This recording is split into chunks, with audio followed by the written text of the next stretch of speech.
wonderful musical introduction to our events today, and we'll hear from them a little bit later more. But let me now read to you a few words that our TID friend Bole wrote about Mike, who many people from TID would know, and he was one of the, I would say, soul of TID over the years. I'll read just in English. I'm sorry I don't speak German, and I hope it will be okay to you. Okay? So these are... Sorry? Okay. And these are Bole's words. Strand. This is where we are now. The most beautiful beach along the entire course of Danube, in Novi Sad, at the 1,257th kilometer from its mouth at the Black Sea.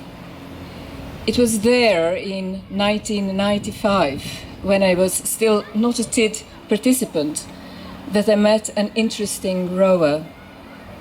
He had decorated his clapper folding kayak and was covered in paint.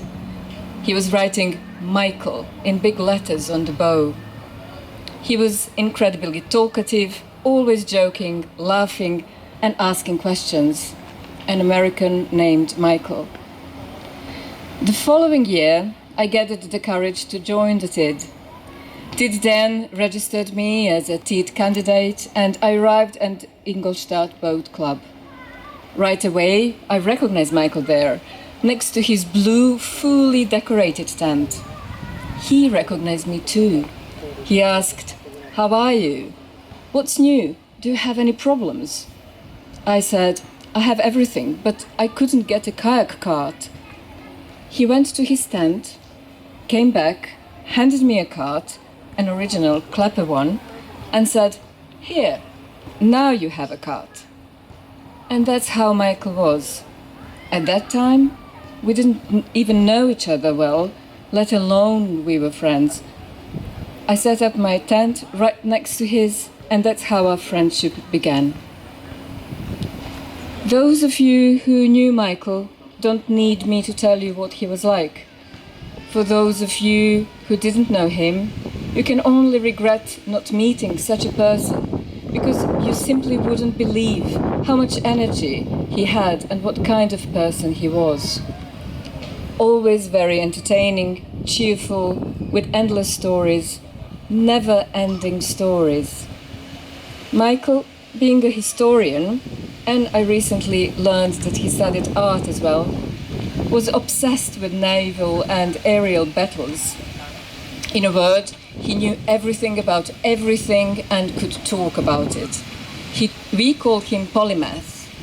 For example, you could turn on the kitchen faucet and he would talk to you for 2.5 hours about how running water changed the course of world history, emancipated women, and everything related to it. He devoured books. Steve, that's another friend, famous line was, "Mike knows many stories, but by miracle all are true." He traveled a lot, mostly on foot, but also by bicycle and kayak. When I talk about Michael, I always say that he traveled the entire world, but multiple times. You could ask him if he had been to that Tuamotu archipelago, you know, on that southern island with that famous beach, and he would just say, "Oh yes, many times," and the story would start. Michael held the title of the slower rower on the TID for a long time. He told me that some TID participants tried to hide in the bushes along the shore to deliberately lag behind and take his title, but they never succeeded. He was always the American delegate at city receptions, and that annoyed him because he would be the last to arrive at the camp, not even unpacked, and he had go to the delegation. He would immediately distribute the usual small gifts from the delegation from the mayor.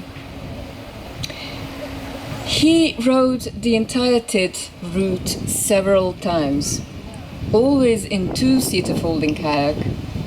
Once, even at the urging of some expert, he rode from the front seat of the two-seater for efficiency. He had many things, but he gave away a lot too. He was the slowest but also the most interesting participant, warm-hearted with everyone.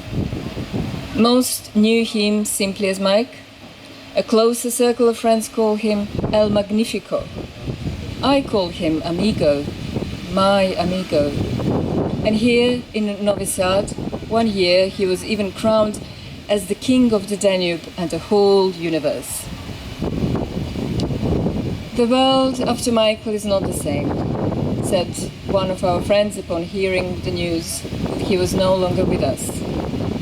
Actually, to be honest, the exact words were, "The world after Michael will now be a much worse place." And one of his friends said, "He was such a powerhouse, always interested in everything. I'd tease he could find something fun going to gas up the car, etc." What an amazing person he was, and lived such a jam-packed life. And I add, the best person I have ever met. This is signed by his brother Bole, or BB, or ex-bitch, as he used to call me. We are back at Strand, where I met him 29 years ago.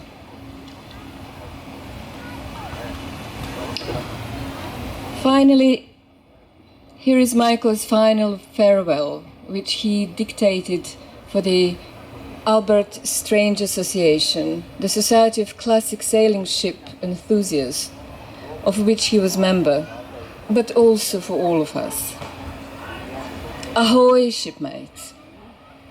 Now please understand fully, no captain and his ship have ever enjoyed life more than I have. It has been a blessed voyage through countless adventures that until now I have always survived. In this final voyage there is no return trip. I only know some of you, all wonderful kayakers and friends, so I salute you all as I say goodbye.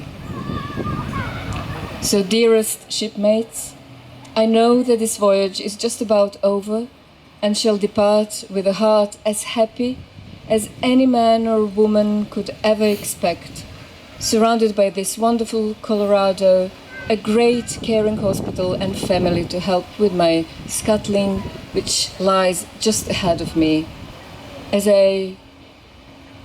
I'm ready to say cheerio. No need for tears. I have had a hell of a nearly 85 years, and I send you all my deepest love and a very fond farewell. Mike. Mike died on the morning of June 25th. TID was then in Straubing. Thank you.